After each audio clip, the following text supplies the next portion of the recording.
Premier League lovers, FPL managers, sporting managers, Premier League game week 6 is upon us, and there are a lot of blockbuster games, taking a rundown of all the top games and how the week is going to look like. Pick 1 or 2 points here that's going to help you throughout the game in case of your selecting your team for your FPL as well as you're selecting a team for your sporty ticket. What takes on Manchester United, and Amorim will be looking at winning a back-to-back game, after racking up 3 points against Chelsea from over the weekend. And even if it's an early kickoff, which tends to be mostly draws on a match day, I think Manchester United will be taking all 3 points from that game because Amorim has to win that game. He's just 3 points away from Arsenal.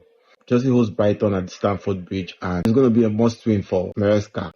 After back-to-back losses in Champions League as well as Premier League against Manchester United, Maresca is definitely going to be looking at winning this game.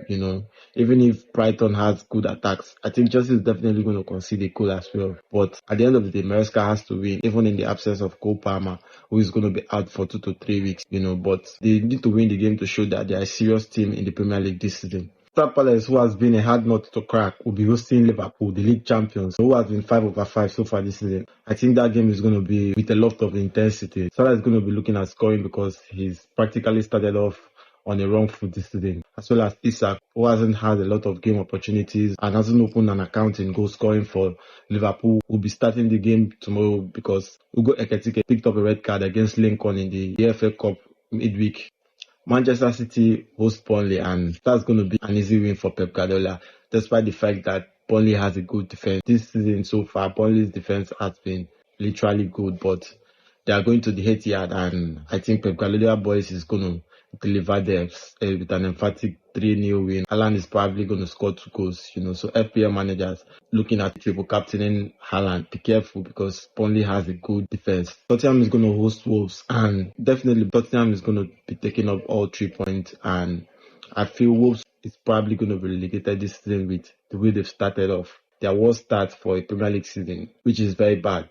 So far this season, they haven't really gotten any points, although they won their last match against Everton, which is a good sign, though. But you can't compare EFL Cup to Premier League game, Then on Sunday, Newcastle is going to be hosting Arsenal at the St. Park Stadium.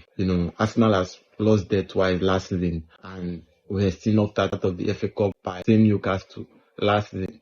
So I think this will be like a reason for Arteta to bounce back from the disappointing draw they had at Man City at home. I think Mikel Arteta is going to be looking at taking that 3 point at St. James Park, although it's going to be a very tough game because Newcastle is really a hard nut to crack. But so far this season, Newcastle up front, their attack isn't really encouraging, and Arsenal as well has the best defense in the Premier League, so it's going to be like a tough one for Arsenal. But I still feel Arsenal could go there and take out 3 points.